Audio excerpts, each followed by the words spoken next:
let's go. Step at a time. Do you still step at a time? What you waiting for? Step at a time.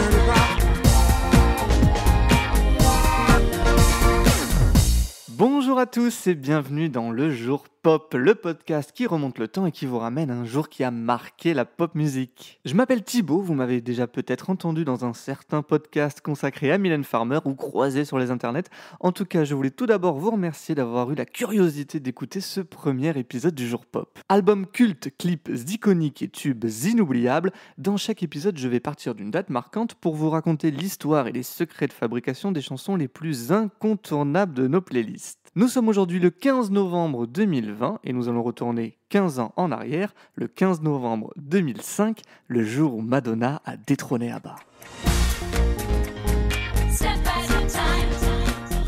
Vous l'avez deviné, nous allons parler de l'album Confessions on a Dance Floor, sorti il y a exactement 15 ans, mais pour bien comprendre le contexte de sortie de ce disque, que vous connaissez tous par cœur, je le sais, il faut revenir juste quelques temps en arrière. On est en 2004, Madonna a terminé l'exploitation d'American Life, de mon propre avis une pure réussite, mais dont le marketing était axé sur une diatribe anti-Bush qui a un peu fait oublier qu'il s'agissait surtout de l'album le plus personnel et intime de la chanteuse. Pour reconquérir un public qui n'avait peut-être pas adhéré au projet, Madonna se lance dans son Reinvention Tour, une tournée best-of de 4 mois, dont le spectacle se concluait chaque soir avec ce défi lancé au public, Reinvent Yourself. Et la réinvention, Madonna, c'est pas qu'elle s'y connaît, c'est qu'elle a inventé le concept. Difficile de croire que la maîtresse SM, qui se faisait appeler Dita au début des années 90, est la même personne que cette bourgeoise anglaise qui nourrit ses poules en une de Vogue 12 ans plus tard. Et oui, il faut s'en rappeler, en 2004, Madonna, ça fait quelques années déjà qu'elle s'est installée à Londres avec son mari Guy Ritchie, mère de Lourdes 8 ans et de Rocco 4 ans. C'est presque naturellement qu'elle écrit des livres pour enfants, The English Roses, les roses anglaises en français. On est une nouvelle fois très loin du livre Sexe. Pour une reine de la pop, tout ça, ça fait un peu plan-plan quand même. Mais rien n'arrête Madonna dans sa quête de réinvention et en 2004, toujours, elle travaille sur 2 projets musicaux. Le premier s'appellerait Hello Suckers, qui aurait été un musical et dont quelques titres sont apparus sur internet quelques années plus tard, dont cette reprise de Ne me quitte pas de Jacques Brel. If you go away, if you go away, if you go away. Le second, c'est un projet de film avec Luc Besson, l'histoire d'une femme sur le point de mourir et qui tente de se remémorer sa vie malgré ses souvenirs faussés par l'amnésie et la sénilité. Un joyeux programme, vous en conviendrez. Un projet sur lequel elle collabore avec Patrick Léonard, avec qui elle a fait parmi ses plus grands succès, de La Isla Bonita à Frozen, en passant par Like a Prayer évidemment, mais également Mirwaves, avec qui elle vient de sortir 2 albums, Music et American Life. Un projet qui n'aboutit pas, du propre aveu de la chanteuse à Rolling Stone en 2015. Quand j'ai reçu le script, il faisait 300 pages et il n'était pas ce que je voulais, vraiment pas. Mais de cette session avec Mirwaves, on a découvert quelques temps plus tard un titre inédit, It's So Cool. It's so cool to be uncool.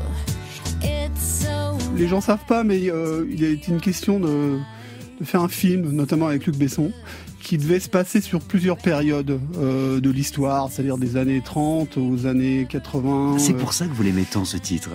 Ouais, et il se trouvait que il a fallu faire quelques chansons des années 70. Et donc moi j'ai composé cette chanson.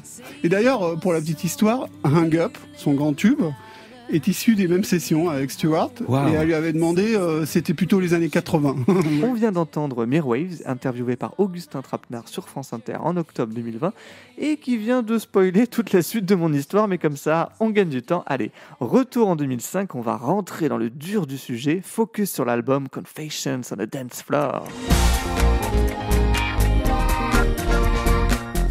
Le Stewart dont parlait Mirwaves à l'instant, c'est Stuart Price, un DJ anglais âgé d'alors 27 ans, et que Madonna connaît bien, puisqu'il travaille avec elle depuis 3 ans déjà, en ayant assuré la direction musicale de ses 2 précédentes tournées, le Drowned World Tour en 2001 et le Reinvention Tour en 2004. De ces sessions pour le film de Luc Besson resteront 2 titres, Hang Up donc et I Love New York.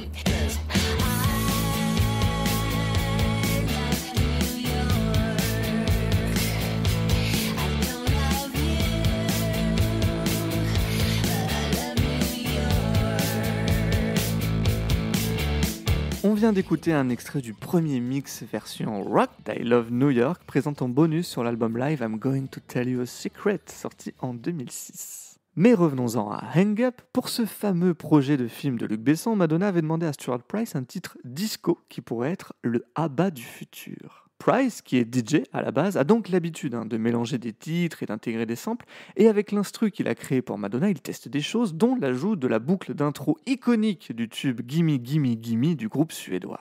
Mais pour Madonna, sampler un titre, c'est pas quelque chose qu'elle apprécie forcément, très prosaïquement, car ça coûte de l'argent, mais quitte à le faire, autant le faire avec les meilleurs, et donc ABBA. I never get ideas about samples because samples cost money. But that said, if you're going to sample something from ABBA because their music is killer.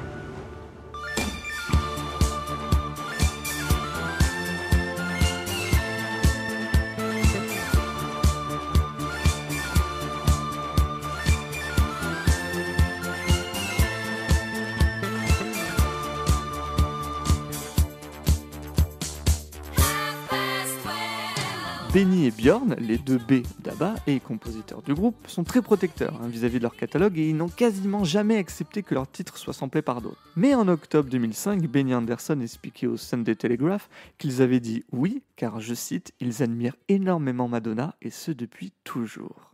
Ils ont eu raison, Hang Up est un succès planétaire, le single se classe numéro 1 presque partout dans le monde, y compris en France, où il devient seulement le 3e numéro 1 de Madonna, après La Isla Bonita et Don't Cry For Me Argentina.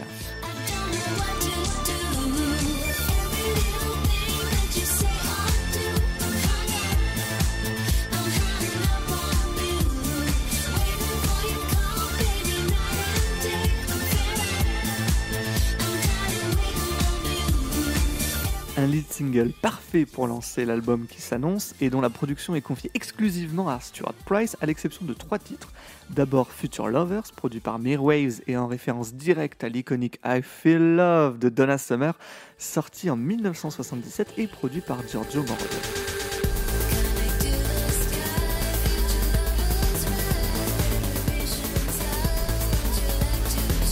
A noter que Mirwaves produit également 2 bonus tracks, Super Pop et Fighting Spirits. Les titres Oh High et Like It or Not, qui est peut-être mon préféré de l'album, sont eux produits par le duo suédois Bloodshy and Avant, qui se sont fait une petite réputation quelques temps plus tôt en produisant le Toxic de Britney Spears.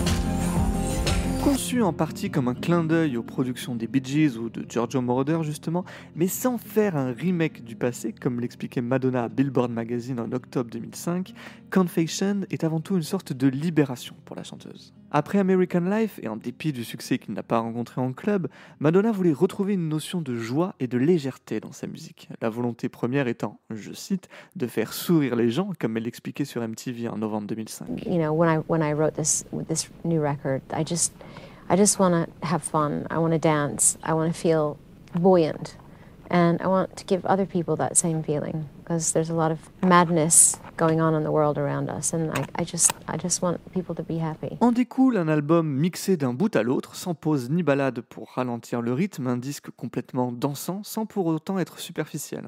Car Madonna, qui a écrit tous les titres, évidemment, aborde des thèmes qui lui sont chers, notamment celui du dépassement de soi, aller de l'avant et se libérer afin de s'accomplir, sur les titres Jump, Push ou le plus spirituel Isaac.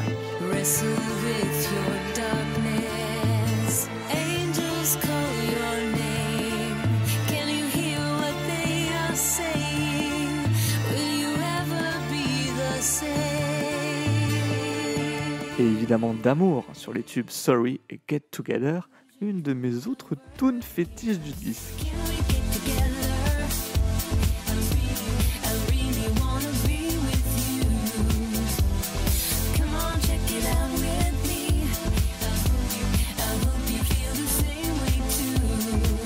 En 2000, Madonna sortait Music, dont le refrain scandait que la musique réunissait les gens.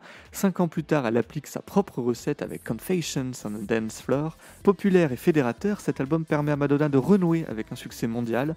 Près de 10 millions d'exemplaires vendus, un exploit dans une industrie en perdition à la moitié des années 2000. Et ça, on va en parler tout de suite avec un focus sur l'exploitation de l'album.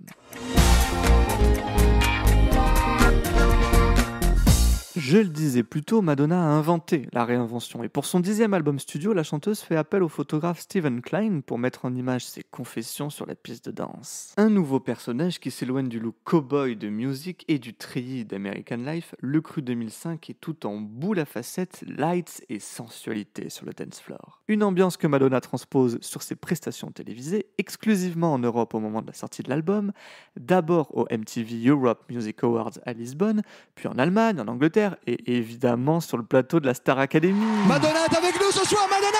Une prestation qui est presque culte pour les fans francophones où la chanteuse assiste médusée à l'hommage rendu par les académiciens sur une mise en scène très originale de Kamel Ouali. Elle reste polie mais conserve sa répartie légendaire. Wow. Wow. Wow. Traduction, waouh! Comment vous faites pour avoir encore la pêche, pour avoir encore ce corps de rêve? Vous faites beaucoup de sport par jour? What about your body? Parle anglais, s'il te plaît.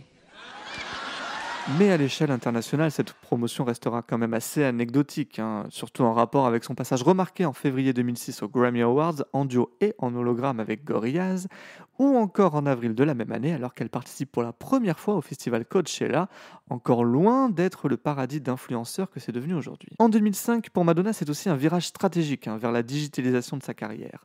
Le 7 septembre, elle intervient même à la keynote d'Apple pour annoncer en night chat avec Steve Jobs la mise en ligne de son catalogue sur iTunes. C'est un événement, mais c'est aussi une autre époque. Do you have an iPod? Of course I do. Which one? Oh, which one don't I have? Really?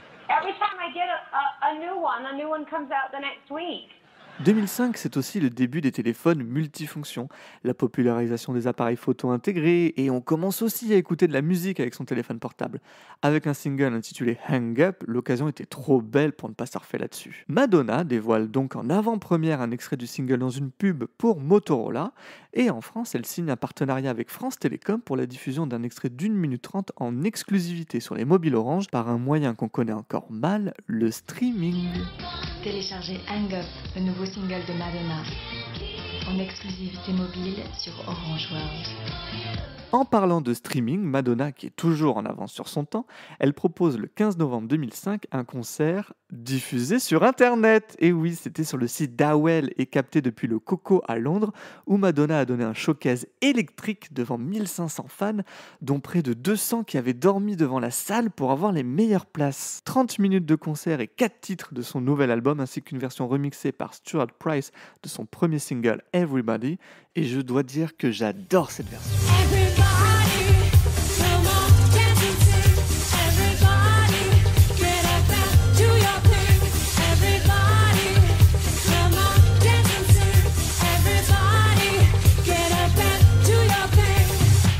Une version qui ne sera malheureusement pas retenue pour l'incroyable Confessions Tour que Madonna présentera à l'été 2006, mais ça c'est une autre histoire. Allez, flash forward, on retourne en 2020. On ne va pas se mentir, si Confessions est un album et une période aussi marquante pour le public, c'est parce que la suite de la carrière de Madonna a eu du mal à être au même niveau. En 2008, Madonna a présenté Hard Candy en collaboration avec Pharrell Williams, Timbaland et Justin Timberlake, un album qui vieillit étonnamment bien mais qui a eu du mal à convaincre à sa sortie. Puis, durant les années 2010, la chanteuse semble s'être perdue artistiquement avec 2 albums sans âme, MDNA et Rebel Heart, avant de retrouver l'inspiration sur le très réussi Madame X en 2019. Un album suivi par une série de concerts dans des théâtres, dont on retiendra malheureusement les polémiques sur les retards et les annulations en dépit d'un spectacle audacieux, bluffant et émouvant.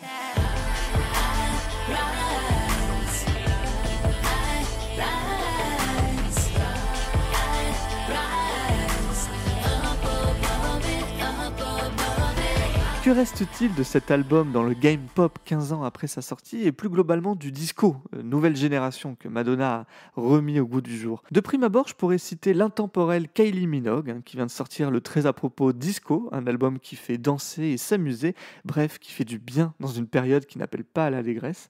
Kylie Minogue qui avait travaillé avec Stuart Price en 2010 pour l'album Aphrodite, avant que le producteur anglais ne collabore lui avec les Scissor Sisters, les Pet Shop Boys, Take That et plus récemment la nouvelle égérie de la pop, Dua Lipa et son excellent feature Nostalgia. Et pour boucler la boucle, un album auquel Madonna a participé dans la version remixée du titre Lady Lady.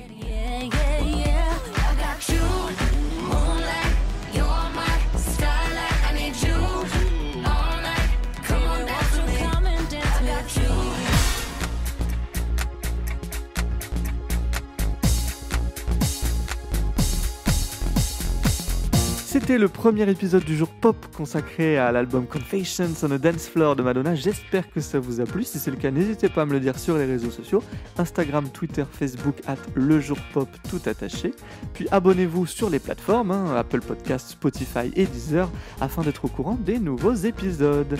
Je remercie une nouvelle fois Ludovic Cuvier qui a réalisé le générique de l'émission. On y a glissé plein d'artistes qui seront au programme des prochains numéros. Tiens, dites-moi si vous les avez tous identifiés. D'ici là, prenez soin de vous et moi je vous dis à bientôt.